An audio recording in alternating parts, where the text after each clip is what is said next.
안녕하세요. 건강 365 아나운서 최인경입니다. 우리 몸의 조직이 단단하게 굳어진다는 경화증. 거기에 전신으로 올 수 있는 전신경화증이 있습니다. 오랜 기간에 걸쳐서 진행되고 만성질환으로 평생 관리가 필요한 자가 면역 질환으로 설명이 됩니다. 전신성인 만큼 우리 몸 어디나 나타날 수 있을 텐데요. 전신경화증을 의심할 수 있는 증상과 진단, 그리고 치료와 관리에 대해서 알아보고요. 탄수화물을 비롯한 건강한 다이어트를 위한 방법에 대해서도 살펴보겠습니다.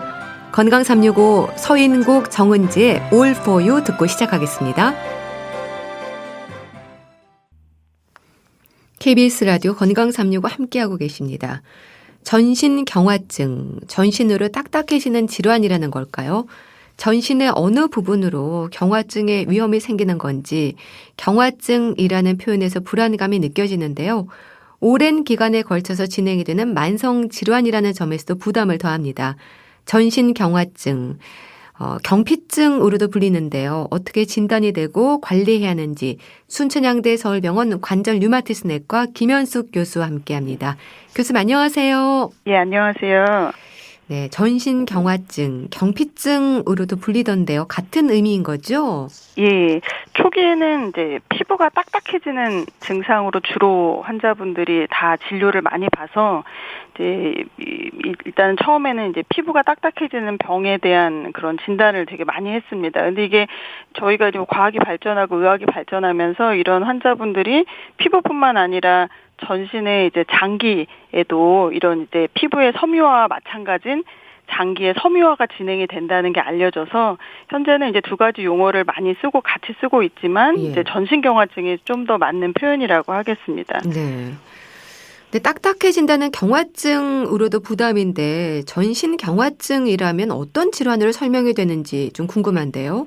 일단은 이제 피부가 좀 딱딱해지는 질환은 굉장히 많이 있으세요. 저희가 뭐 호르몬 이상이라든지 뭐 약물을 접촉한다든지 그다음에 어떤 이제 자극에 의해서 피부는 사실은 이제 딱딱해지거나 이런 본인이 느끼기에 불편한 증상이 굉장히 많이 있을 수가 있습니다. 근데 이제 이 중에서 저희가 면역학적인 이상이나 혈관 병증에 의해서 섬유화가 진행되는 일부 면역 질환을 저희가 전신경화증이라고 얘기를 하고요. 저희가 이제 류마티스 면역 질환 중에서 그래도 이제 좀 들어보셨다는 질환 중에 하나가 이제 루푸스시잖아요. 근데 루푸스는 100만 명 중에서 발생 비율이 2.5명이 됩니다. 근데 이에 반해서 전신경화증은 0.8명이세요. 그러면 루푸스도 굉장히 드물다고 생각을 하시는데 실제로 저희가 피부가 딱딱한 환자 중에서 전신경화증으로 진단이 되는 분들은 루푸스보다 3배 이상 더 드물다고 생각을 하시면 너무 걱정은 안 하시는 게 좋을 것 같습니다. 예. 근데 오랜 기간 진행이 되는 만성 질환이라는 설명도 있던데 어떻게 이해하면 될까요?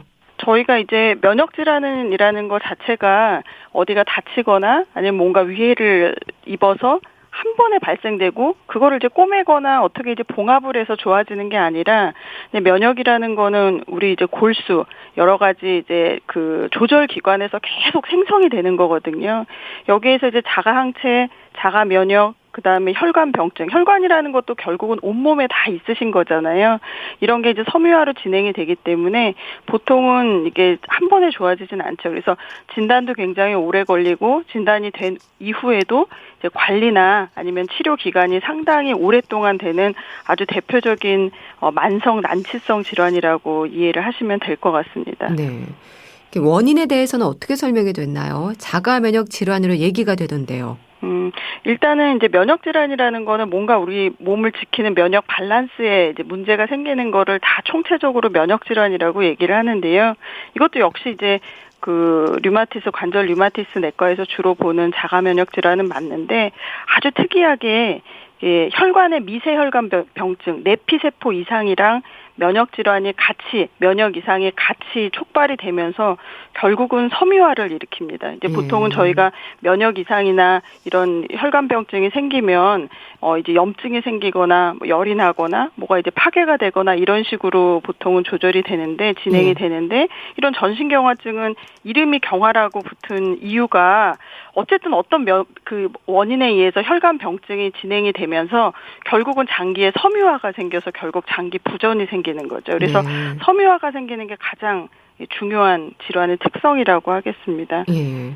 그러니까 전신성인 만큼 증상은 우리 몸 어디나 나타날 수 있겠네요. 네. 그래서 하지만 이제 대표적으로 많이 생기는 거는 결국 피부. 그러니까 피부도 저희가 이제 손끝, 발끝, 얼굴.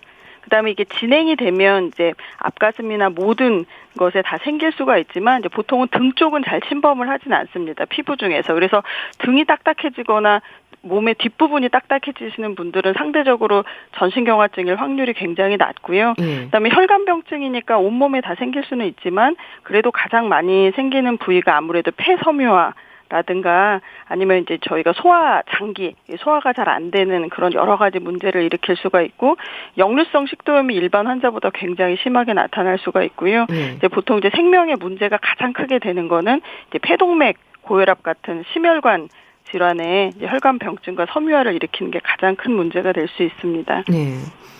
그러니까 그렇게 피부를 비롯해서 손발, 관절, 근육, 머리카락, 심장, 폐에도 증상이 나타날 수 있다는 건 이제 복합적으로 여러 가지 증상, 여기저기 증상이 생길 수도 있다는 건데 주로 어떤 변화를 보이는 건지 좀 궁금합니다. 환자마다 저희가 증상이 이렇게 발현되는 정도랑 진단되는 시점에 따라서 굉장히 다양하게 나타나서요.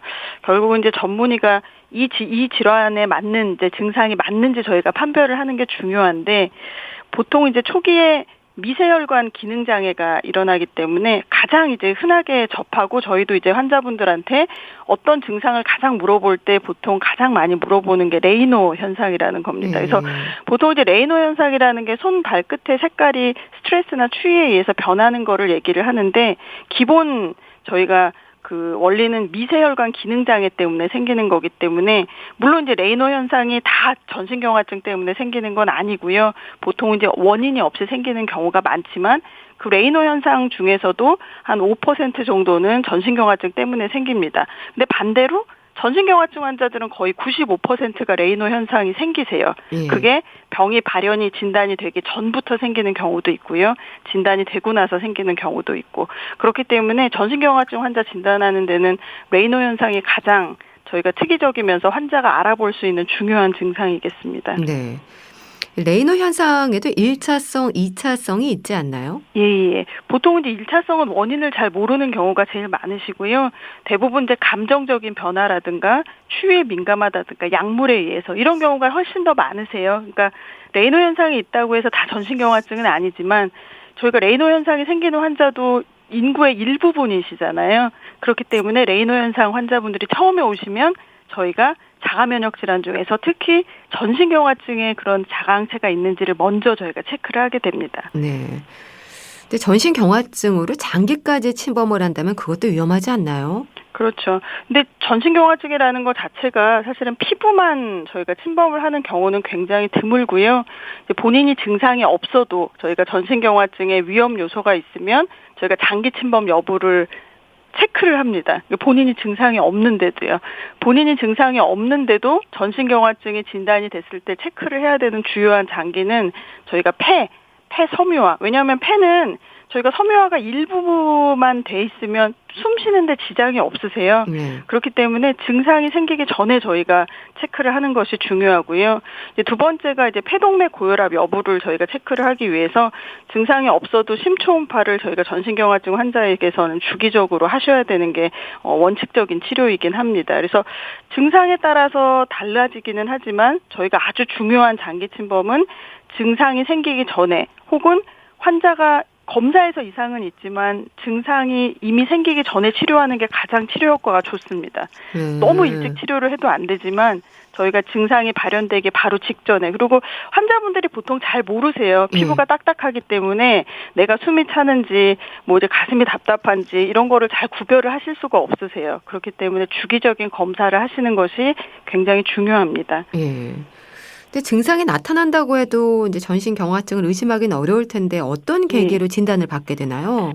보통은 이제 전신경화증의 한 90%, 95%가 초기 미세혈관 병증 내피세포 이상으로 레이노 현상이 나타나기 때문에 다른 증상도 대부분 이제 물어보면 다 있으신 경우가 많지만 본인이 눈에 확 띄는 거는 이제 찬물에 손을 넣거나 혹은 차지 않았는데 한여름인데 요즘 굉장히 더운 시기잖아요. 이렇게 더운데 손발이 너무 찬 것뿐만 아니라 손 색깔이 하얗고 파랗게 변한다. 이런 문제 눈에 너무 많이 띄시니까 그러니까 이제 보통은 병원을 찾아오시는 경우가 있고요. 보통은 이제 저희가 손가락이랑 발가락이 딱딱하게 경화가 된다고는 하지만 그걸 잘 구별을 못 하시는 경우가 많으세요. 왜냐하면 매일 내가 보는 손이니까. 근데 이제 반지가 안 들어가면서 손이 이렇게 주름이 없어지면서 딱딱하게 이렇게 부어 있는 것 같은 느낌이 일반적으로 이제 저희가 그냥 붓는 것보다 굉장히 오랫동안 지속이 되고 손을 잘 움직일 수 없을 정도로 손 발끝이 이제 변하면서 붓는다. 이런 수지 경화증 때문에 오시는 분도 있습니다. 네. 그럼 전신 경화증에 대한 진단이 내려지면 어떻게 진행이 되나요? 이게 만성 질환이라서 치료법이 없다는 생각을 해야 될까요? 저희가 이제 보통은 이제 증상이 있으면 이제 뭐 모세혈관 병증 보는 이제 레이노 그런 손톱 모세혈관 검사를 한다든가 자가항체 검사를 하는데요. 또 이제 자가항체가 있다고 다 진단이 되는 거는 아니세요. 저희가 그래서 자가항체가 진단이 되면 아까 이제 장기 침범 여부를 저희가 판단을 한다고 말씀을 드렸잖아요. 그렇기 때문에 장기 침범의 그런 종류나 그 정도에 따라서 저희가 치료가 정해지는데 이제 면역 이상이기 때문에 면역 억제 치료를 하고 대부분 레이노나 혈관 병증이 있기 때문에 혈관을 확장시키거나 아니면 이제 축소를 좀 막아주는 그런 약제를 쓰고요. 그다음에 섬유화가 많이 진행이 돼서 폐섬유화가 아주 많이 진행이 되거나 아니면 장기 침범뿐만 아니라 피부 섬유화가 너무 많이 되면 그냥 손발이 딱딱해지는 게 문제가 아니라 가만히 앉아 있어도 내 몸을 코르셋으로 다 조이는 것 같은 느낌이 나세요. 그러면 저희가 일상생활을 하기가 너무 어려우시잖아요. 이런 경우는 이제 항섬유화 치료를 하게 됩니다. 근데 이제 문제는 저희가 치료 약제가 몇 가지가 있기는 한데 일부는 저희가 이제 보험 급여가 되지만 또 일부는 보험 급여가 안 되는 경우도 있으세요. 그리고 또 이제 이게 이제 최근에 많이 이제 개발이 되는 약제는 또 임상 시험에 참여 여부를 결정해야 되고 그래서 모든 환자가 이제 같은 치료를 받을 수는 없습니다. 그래서 그런 이제 환자의 중증도에 따라서 이제 최선의 치료를 하려고 노력을 합니다. 그러니까 증상에 따라서 치료가 조금씩 달라지겠네요. 예, 그러시죠. 예. 방치가 되면 어떤 위험이 생길까요? 뭐 예를 들어서 아주 초기에 레이노 현상 같은 경우는 이게 이제 뭐 일부에서는 치료를 하지 않아도 그렇게 심하게 진행이 되지 않는 경우도 있습니다. 근데 그건 아주 일부고요. 전신경화증은 일단은 본인 증상과 상관없이 장기 침범이 돼 있는 경우가 상당히 많습니다. 그게 아니라면 초기에 전신경화증이 아닌 경우가 상당히 더 많고요. 근데 이제 가장 중요한 게 폐침범, 폐섬유화, 폐동맥 고혈압, 심장 침범 이 세 가지 같은 경우는 환자가 이제 진단이 됐는데 치료를 안 하면 사망의 위험률이 상당히 높습니다. 이 중에서 이제 폐동맥 고혈압 같은 경우는 이제 류마티스 내과에서 단독 치료를 하는 경우도 있지만 뭐 이제 폐동맥 고혈압을 전문으로 보시는 심장내과 교수님과 같이 치료를 하게 되는데요. 이거는 이제 저희가 무증상이었다가 갑자기 심장이 설 수도 있는 거거든요. 심장이 설면 저희가 살 수가 없잖아요. 그렇기 때문에 이거는 굉장히 적극적인 치료를 해야 되는 위급한 상황이긴 맞습니다. 그래서 이런 폐동맥 고혈압은 치료의 원칙이 전문기관 의뢰가 가장 중요합니다. 그러니까 전신경화증도 굉장히 드문데 이 전신경화증 안에서 폐동맥 고혈압 같은 경우가 있을 때는 저희가 치료의 그런 원칙이 이제 전 세계적으로 가장 첫 번째가 전문기관 의뢰가 가장 중요합니다. 그만큼 이제 경험과 적극적인 치료가 굉장히 중요하죠. 네. 그러니까 응급 상황이 발생할 수도 있나 이런 경우도 많은가요? 저희가 드물긴 하지만 이제 폐동맥 고혈압 같은 경우는 조절이 안 되면 갑자기 심장이 설 수가 있거든요. 그래서 그런 경우는 이제 물론 이제 위험도가 높은 환자는 그 전에 미리 저희가 그거에 맞는 치료를 하게 되지만 저희가 이제 그러면 안 되지만 이제 폐동맥 고혈압이 진단이 되면 전신경화증에 의한 폐동맥 고혈압이 진단이 되면 일반적인 원인이 없는 폐동맥 고혈압보다 치료가 좀 잘 안 되는 경우가 조금 더 많습니다. 그렇기 때문에 저희가 항상 응급 상황이 생길 수 있다고 미리 말씀을 드리세요. 심장이 갑자기 서거나 문제가 있을 수가 있어서 주기적으로 저희가 심장 기능이 괜찮은지를 체크를 해야 됩니다. 저희가. 심한 호흡 곤란이 올 수 있는 그런 폐동맥 고혈압의 위험이 전신 경화증 환자들에게는 생명과도 연관이 될 수 있다는 얘기인데 그런데 이제 폐동맥의 고혈압을 어떻게 하는 건가요? 일반적인 혈압 측정법으로는 좀 이게 불가능하잖아요. 예, 그렇죠. 저희가 폐동맥 고혈압은 이제 심장과 그 폐를 연결하는 그 큰 혈관의 혈압이 높아지는 건데요. 어쨌든 일반적으로 증상으로는 알 수가 없습니다. 그리고 마찬가지로 증상이 생기면 이미 진행이 너무 많이 돼 있는 거기 때문에, 그리고 이제 심장에 문제가 일어날 수 있는 여러 가지 원인들이 굉장히 많이 있으시잖아요. 예, 저희가 그래서 보통은 심장 초음파를 먼저 하고 심장 초음파에서 폐동맥 압이 높은 것으로 예상이 되는 그 커트라인을 넘어가게 되면 우심도자 검사라고 해서 네. 저희가 관을 직접적으로 심장 근처에까지 그 집어넣어서 체크를 하게 됩니다. 그래서 굉장히 위험하고 무서운 검사처럼 느껴지는데, 이걸 전문으로 하시는 그 심장내과 전문의 교수님들은 굉장히 숙련이 돼 있기 때문에 저희가 이제 그렇게 많이 위험하지 않게 저희가 할 수가 있습니다. 그렇기 때문에 모든 환자를 다 하는 건 아니고요. 심장 초음파 검사를 해서 폐동맥 압이 어느 정도 높아 있는 걸로 예상이 되는 위험도가 높은 환자만 네. 우심도자 검사를 해서 여기서 확진이 돼야지 이제 폐동맥 고혈압으로 저희가 치료를 할 수가 있는 거죠. 네. 그럼 그렇게 심장 초음파로 확인이 되면 어떤 치료가 진행이 되나요? 그러니까 증상을 완화할 수 있는 약물이 있습니까? 저희가 이제 일반적인 전신경화증에서 생기는 폐동맥 고혈압 환자는 일반적인 특발성, 원인이 없이도 저희가 폐동맥 고혈압이 생길 수가 있거든요. 이런 특발성 폐동맥 고혈압 환자와 같은 치료를 하게 돼 있습니다. 그래서 치료는 환자의 증상이나 위험도에 따라서 약제를 드리는데, 이제 혈관 확장제, 그다음에 엔도텔린이라는 수축을 하는 그런 물질을 억제하는 약제, 그다음에 이제 여러 가지 약제를 이제 복합적으로 쓰게 되는데, 보통은 한 가지로는 부족하기 때문에 2제나 3제를 저희가 쓰게 되고요. 이런 경우는 저희가 이제 보험 기준도 맞춰야 되지만 환자의 생명과 연관이 돼 있는 거기 때문에 네. 저희 심장내과 교수님과 해서 적극적으로 치료를 하게 되고, 이렇게 적극적으로 치료를 하면 저희가 일본 같은 경우는 사망률이 10% 미만으로 굉장히 적극적으로 줄어들 수가 있습니다. 그래서 이런 이제 적극적인 약물 치료 같은 것을 하려고 이제 학회나 이런 데서 많이 노력을 하고 다학제 진료도 많이 지금 저희가 하려고 노력을 하고 있습니다. 네. 그럼 그렇게 처방되는 약제는요, 폐동맥 고혈압에만 쓰이는 건가요? 전신경화증의 다른 혈관 병증의 증상에도 사용이 되는 건가요? 관련해서 연구도 좀 진행하신 걸로 알고 있습니다. 이게 이제 폐동맥 고혈압은 큰 혈관에 관련되는 약제이기 때문에 저희가 이제 작은 혈관에 주로 이제 말초 혈관 병증의 그런 대표적인 증상인 레이너 현상이나 수지 궤양의 치료에도 도움이 됩니다. 그래서 반대로 저희가 이제 심장이 나빠지기 전에 이런 레이너나 수지 궤양이 아주 심한 환자들은 폐동맥 고혈압이 있지 않더라도 이 약제를 쓰면 그래도 이제 저희가 이론적으로는 이런 폐동맥 고혈압의 치료 약제와 거의 동일선상에 있기 때문에 예. 이제 보험 기준에 문제가 있지, 사실은 약제는 거의 비슷한 동일선상에 있어서 이제 폐동맥 고혈압은 이제 너무 이제 저희가 그 문제가 커지는 거기 때문에 그런 위험 인자가 있는 수지궤양이나 레이너 현상이 아주 심하게 있는 환자분들은 아주 적극적으로 이런 약제들을 좀 더 미리 쓰는 것을 저희가 노력을 하고 있습니다. 네. 그럼 구체적으로 어떤 기준으로 약물 처방과 용량을 정해야 하는 건가요?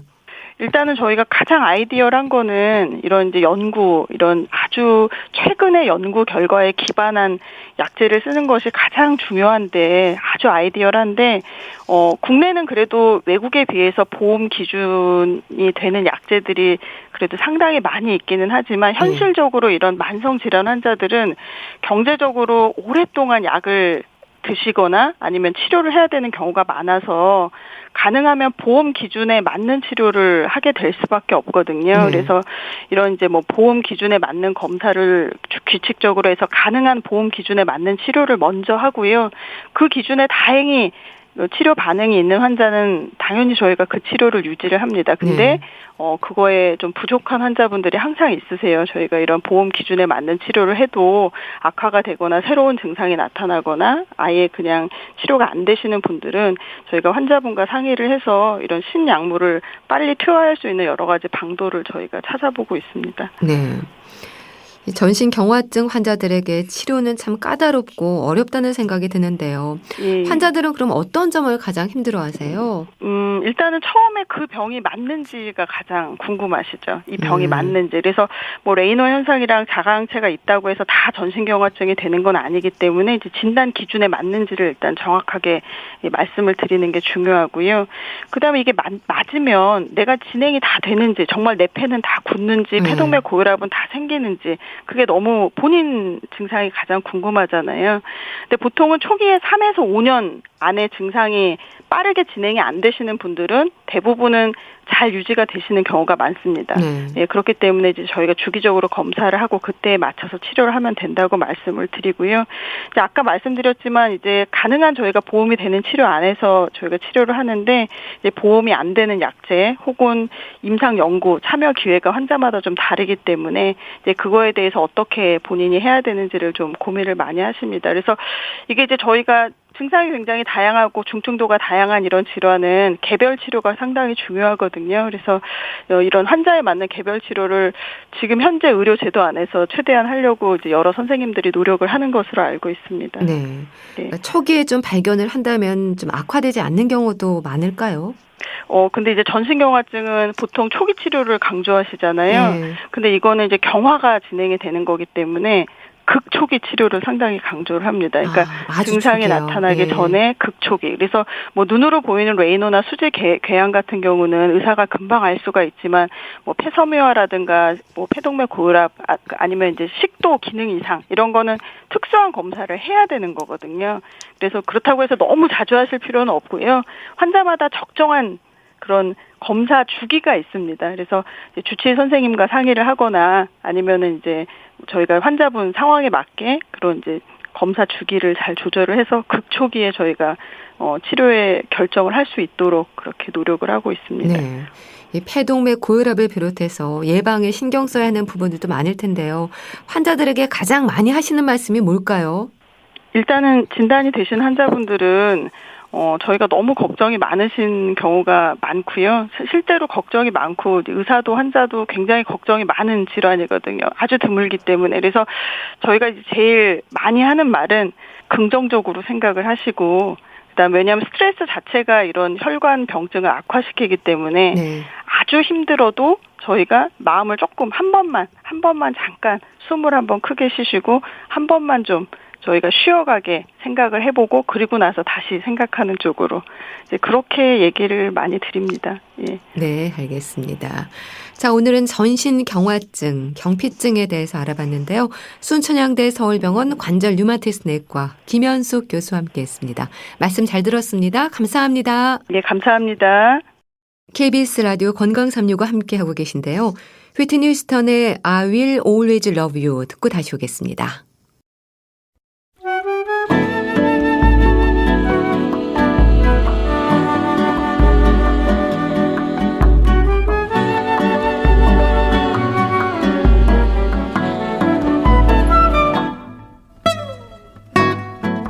건강한 하루의 시작.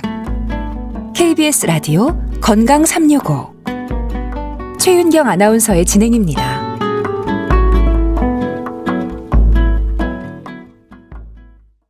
우리가 흔히 생각하는 살 빼기와 다이어트는 다르게 이해하지 않을까 싶습니다. 다이어트에 대한 사전적 의미는 음식 조절입니다. 체중을 줄이거나 건강의 증진을 위한 제한된 식사로 설명이 되거든요. 무조건적인 살 빼기와는 다른 의미일 텐데요. 특히 일단 탄수화물을 끊는 것부터 시작하는 경우가 많습니다. 글쎄 어떨까요? 분당 재생병원 내과 백현옥 교수와 함께합니다. 교수님 안녕하세요. 네, 안녕하십니까. 네, 교수님 살 빼기라는 말에는 많은 분들이 마른 몸 만들기의 뜻이 담겨있는 경우가 많지 않나요? 네, 요새 그런 것 같아요. 원래는 사실은 비만으로 인해서 건강에 문제가 생긴 경우, 뭐 당뇨나 고혈압이나 심혈관 질환, 혹은 뭐 관절염 같은 경우 건강을 지키기 위해서 적용하는 것이 적절할 텐데요. 2022년도 이 시대 도시인들은 날씬한 몸에 대한 환상이 있는 것 같아요. 그러니까 여신 몸매 뭐 이런 단어 아주 흔한 수식어잖아요. 그러니까 건강과 전혀 관계없이 모든 사람들이 이 매체에서 보이는 아주 마르고 날씬한 몸이 아니면 열등감까지도 느끼고 모두 다 살 빼기에 열중하는 그게 이제 우리 시대 모습이 아닌가 하는 생각도 들기는 합니다. 네. 근데 그렇게 특히 단시간에 살을 빼고 싶어하는 마음은 건강에 무리가 되는 줄 알면서도 시작하는 경우도 많거든요. 그런데 다이어트라는 이제 표현을 하지 않습니까? 일단 개념 정리가 필요하지 않을까 싶습니다. 네, 앞서 이미 짧게 말씀은 주셨어요. 네. 그러니까 다이어트라는 단어 그 자체는 사실 식사, 원래는 식사고요. 아니면 거기서 조금 더 나아가서 식단 정도의 의미고요. 다시 좀 더 나아가면 특정 목적을 위해서 정해놓은 식사 계획, 요 정도까지는 다이어트 단어 자체로 얘기를 할 수가 있습니다.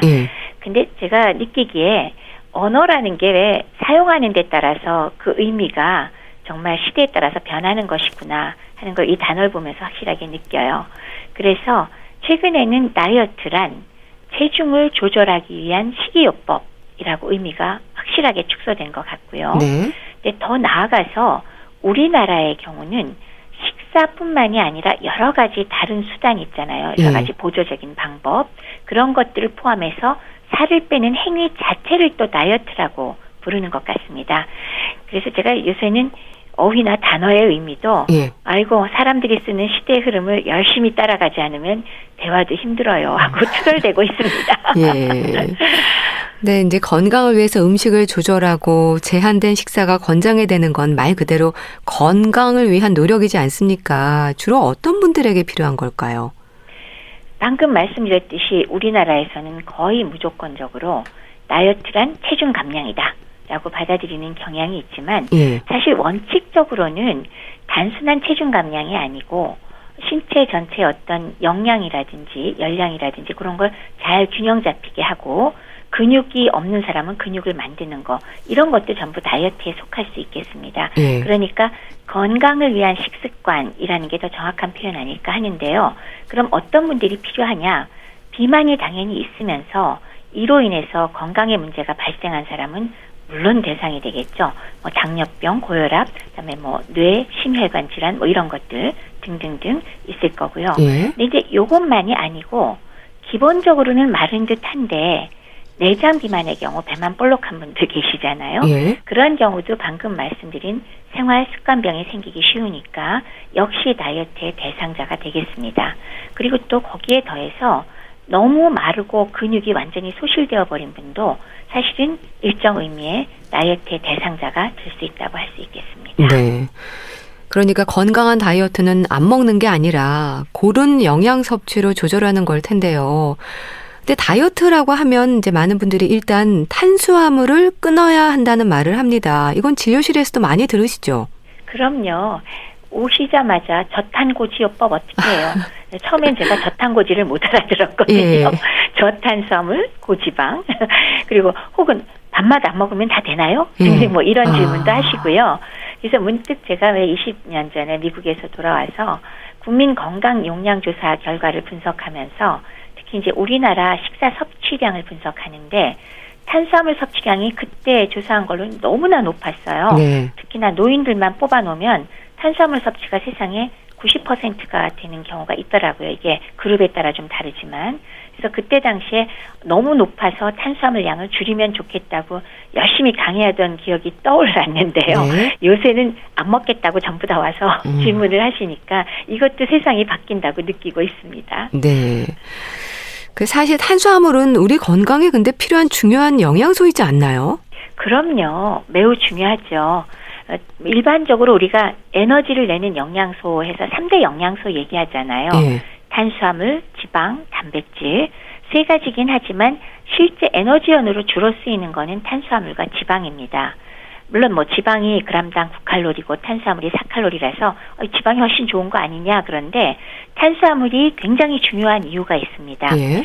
두 가지인데요. 하나는 뇌의 유일한 에너지원입니다. 뇌세포를 먹여 살리기 위해서는 혈청 내에서 포도당 농도가 일정하게 유지돼야 된다. 만약 이게 급작스럽게 떨어지면 그걸 우리 저혈당이라고 하잖아요. 그러면 아주 급작스러울 땐 뭐 뇌 기능이 떨어져서 의식을 완전히 잃어버리거나 뇌에 영구 손상을 받는 경우도 있고 사망도 가능할 정도니까 정말 뇌에 중요한 영양소라는 거.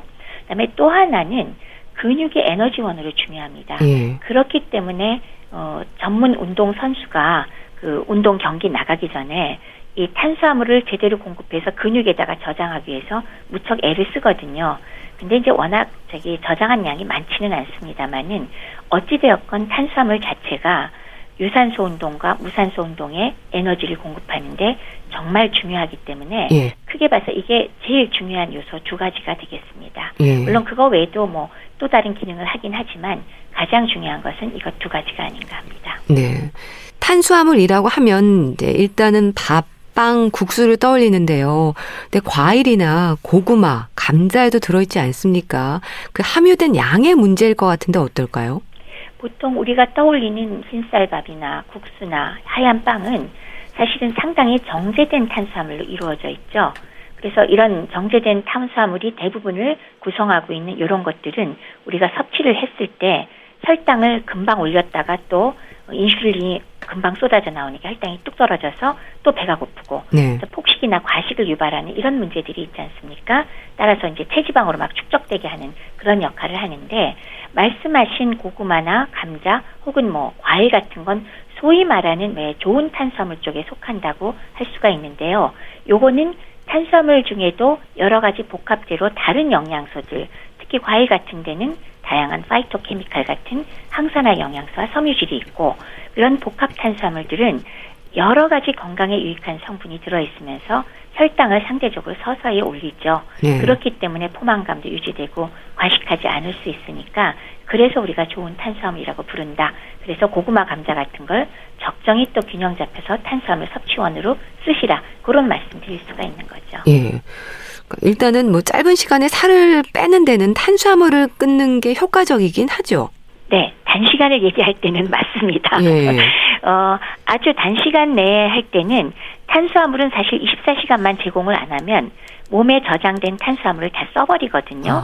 그렇기 때문에 그제서야 왜 저장된 지방, 근데 사실은 지방만 쓰지는 않고 단백질도 소모는 하지만 저장 지방을 쓰기 시작하니까 사실은 완전히 탄수화물 끊었을 때 살 빼는 거를 단기간 하려면 효과 있기는 합니다. 네. 근데 단기간에 무리한 살 빼기는 또 요요로 이어진다는 걸 생각해야 되지 않을까요? 그럼요. 요요 현상이라는 게 결국 이제 갔다가 돌아온다는 거잖아요. 예.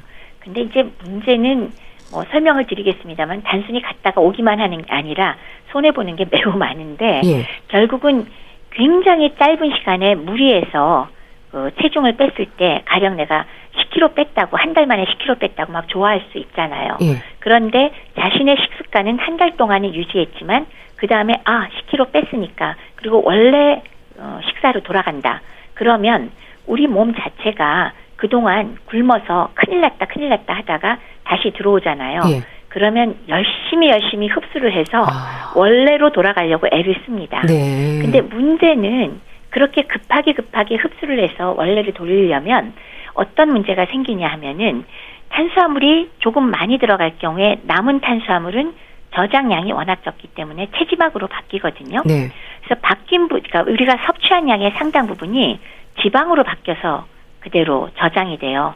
그래서 가령 예를 들면 똑같은 체중으로 다시 돌아갔다고 해도 문제는 근육은 날아가고 체지방이 늘어간 상태라 오히려 에너지 소모가 굉장히 비효율적인 상태가 돼서 네. 훨씬 더 살찌기 쉬운 상태를 만들어버리거든요. 그래서 단순히 요요가 그대로 원상으로만 가주기만 해도 뭐 많은 손해는 안 보는 건데 네. 상당히 손해를 보면서 진짜 건강을 해치는 그러니까 손해보는 방식이라는 거 항상 염두에 두시고 너무 단기간 무리한 살 빼기 절대로 하지 않으시기 바랍니다. 네. 그러니까 건강한 다이어트를 위해서는 서서히 전체적인 섭취량을 조절하는 게 방법일 텐데요. 그럼 이렇게 갑자기 탄수화물을 끊거나 크게 줄이면 어떤 위험이 있을까요?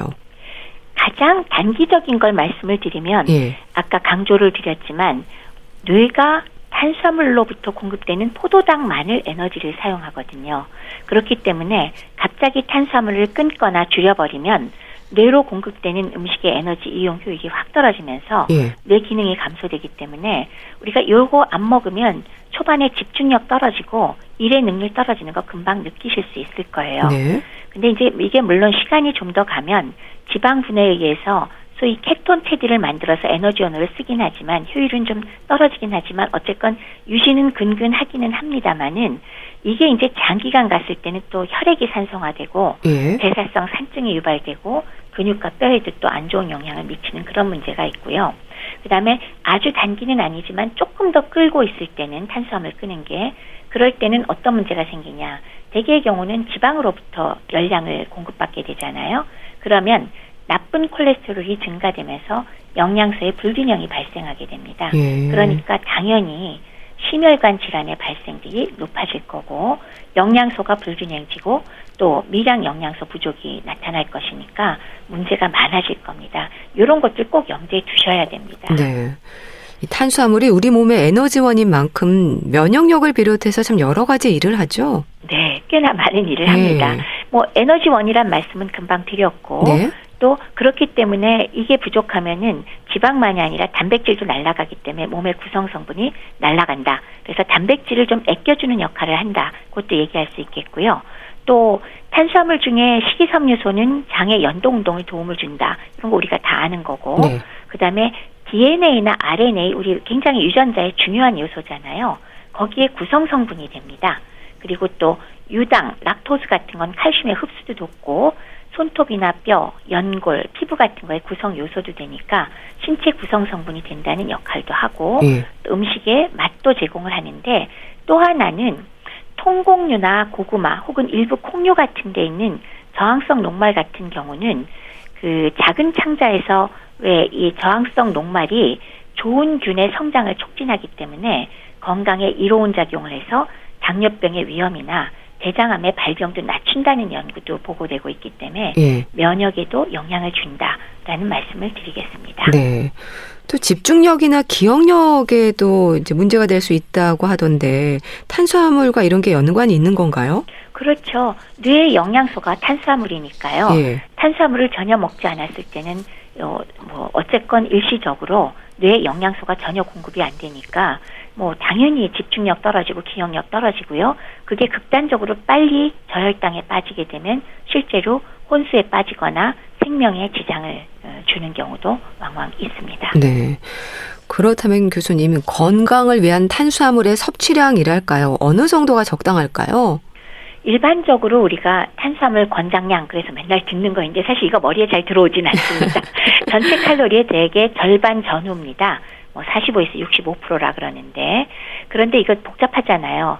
그리고 또 하나는 탄수화물, 지방 이렇게 하면 어렵기 때문에 최근에는 6가지 식품군으로 구별을 해서 보통 어떤 식품을 먹어라 이렇게 얘기를 하는데 네. 보통 탄수화물군에 속하는 곡류는 하루에 뭐 3회 전후 그러니까 2번 내지 4번이고 개인에 따라 다르긴 하지만 일회 분량이 뭐 꽉꽉 담지 않은 밥 한 공기 정도 그래서 3번 정도가 맞기는 합니다. 근데 그러면 이제 너무 많은 거 아니냐 또 이제 투덜투덜 계시잖아요. 네. 그럼 이제 다시 또 하나 네? 케톤증을 예방할 정도의 저탄수화물 양이 얼마냐. 예. 요거는 우리가 상당히 궁금하잖아요. 예. 그렇죠. 그러면 그 케톤증까지 유발할 정도로 그러니까 뇌에 영향을 미치지 않을 정도의 우리가 탄수화물 제일 기본 섭취량 그게 궁금하다면 예? 그거는 대략 하루에 50 내지 100g 정도이기 때문에 밥을 하루에 한 공기 내지 한 공기 반 정도는 그래도 잡숴주시라. 거기에 해당되는 탄수화물 양 정도. 그 정도면은 머리에 지장을 줄 정도는 아니다. 네. 그것 정도만 기억을 좀 해주시면 어떨까 싶습니다. 네. 빵이나 면보다 밥, 특히 현미나 통밀과 같은 잡곡을 늘리는 게 효과적일까요? 앞서 말씀드렸듯이 왜 좋은 탄수화물, 나쁜 탄수화물 그런 말씀 드리잖아요. 예. 아무래도 빵, 면 이런 거는 정제된 그런 탄수화물, 곡류들이 들어있는 거고 반면에 현미, 통밀의 경우는 복합 탄수화물이니까 혈당도 보다 천천히 증가할 거고 예. 따라서 인슐린 과다 분비로 인한 갑자기 배고파서 폭식한다거나 이런 일을 막을 수 있고 그래서 비만이 유발되는 것도 막을 수 있기 때문에 당연히 정제된 당보다는 통곡물인 현미나 통밀 이런 것들이 훨씬 더 효과적입니다. 네. 면역력을 위해서도 현미 잡곡 같은 경우는 도움이 되는 걸로 알고 있습니다. 남녀노소 누구에게나 필요한 부분일 텐데 여기에는 탄수화물뿐 아니라 뭐 지방, 단백질과 같은 영양소도 들어있지 않나요? 그렇죠. 흰쌀이라는 거는 사실은 우리나라의 경우 일제시대 이전에는 완전 백미까지는 아니었어요.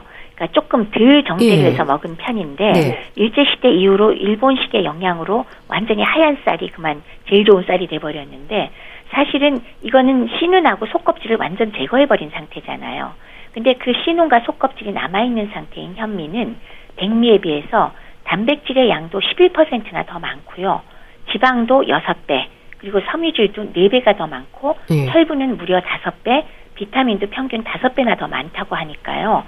사실은 흰쌀에 비해서 현미를 드실 수 있다면 정말 적극 권장을 좀 해드리고 싶습니다. 네. 그리고 포만감도 굉장히 좋습니다. 예.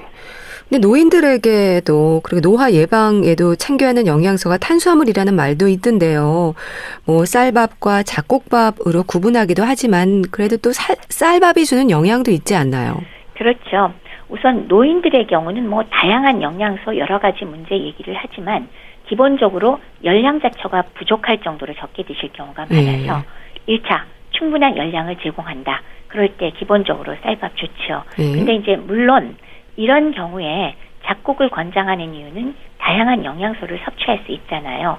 섬유소가 더 많고 칼륨, 칼슘, 마그네슘의 무기질, 비타민, 미네랄 훨씬 많은데 다만 노인의 경우는 단순한 장기 노화로 소화 흡수가 좀 안 되는 것도 있고 또 치아 문제도 있어서 씹기도 어렵고 근육이 약화된 것들의 이유 때문에 소화 흡수 문제가 따르거든요. 그렇다면은 잡곡이 좀 더 권장할 만하긴 하지만 소화 흡수 문제가 너무 힘들 경우에는 제가 보기에는 흰 쌀밥이라도 일단은 충분한 열량과 그래도 기초 영양소를 공급하기 때문에 충분히 드시는 게 필요하다라는 말씀을 드리고 싶습니다. 네. 뭐 채소, 과일, 고구마, 감자도 탄수화물 섭취에 해당하는 건가요? 전체적인 식단에서 균형을 좀 맞추는 게 필요할 것 같은데요. 그렇죠. 그러니까 우리가 왜 막연하게 채소는 탄수화물이라는 생각을 별로 안 하세요. 안 하죠. 네, 근데 그것도 사실은 탄수화물 종류에 속합니다. 그러나 열량이 적고 채소에는 특히나 굉장히 다양한 파이토케미칼들의 영양소들이 있기 때문에 항산화 작용이 크고 염증을 억제시키죠. 건강에 굉장히 좋거든요. 그리고 과일에도 물론 뭐 정제된 당류가 이당류가 들어있긴 하지만 과당, 그러나 역시 많은 파이토케미칼이 있고요. 고구마, 감자의 경우도 특히 고구마는 소위 말하는 그 당지수도 낮은 복합 탄수화물에 속하잖아요.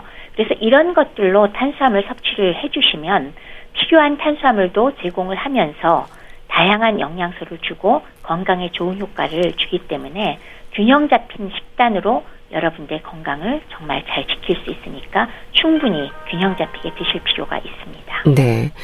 자, 그럼 건강을 위한 다이어트, 혈당 조절과 비만, 그리고 대사증후군을 예방하는 데 있어서도 효과를 높이기 위한 올바른 탄수화물 섭취 방법 짚어주세요. 네. 뭐 탄수화물은 방금 말씀드렸듯이 기본적으로 전혀 안 드시는 거는 제가 권하지 않고요. 집중력을 높이거나 뇌 건강을 유지하기 위해서 필수다라는 거를 전제로 하고 자, 첫 번째는 당장 짐작이 가실 겁니다. 정제된 당은 우리 피하자. 그래서 달콤한 과자, 빵, 사탕, 너무 달콤한 음식들, 정제된 당류는 우리가 적게 먹고 그러면 뭐 먹느냐?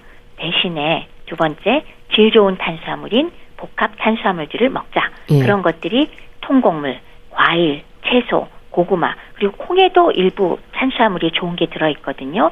이런 것들을 충분히 드셔서 탄수화물 필요량을 제공을 하시라. 그래서 균형 잡힌 식단이 중요하다. 그리고 이제 세 번째는 그럼에도 불구하고 내가 살을 빼고 싶어서 탄수화물을 줄이고 싶어요. 그랬을 때 최소 양이 얼마냐? 하루에 한 공기 내지 한 공기 반 정도의 밥에 해당되는 탄수화물. 그 정도는 꼭 드시라. 그래야지 케톤증이 발생하지 않는다. 요런 세 가지 정도는 제가 강조를 해드려야 되겠습니다. 네. 자, 말씀 잘 들었습니다. 오늘은 건강한 다이어트, 특히 탄수화물을 중심으로 얘기를 나눠봤는데요. 분당 재생병원 내과 백현옥 교수와 함께했습니다. 감사합니다. 네, 고맙습니다. 스위스로우의 헤어지지 말자 그럴걸 보내드리면서 인사드릴게요. 건강365 아나운서 최인경이었습니다. 고맙습니다.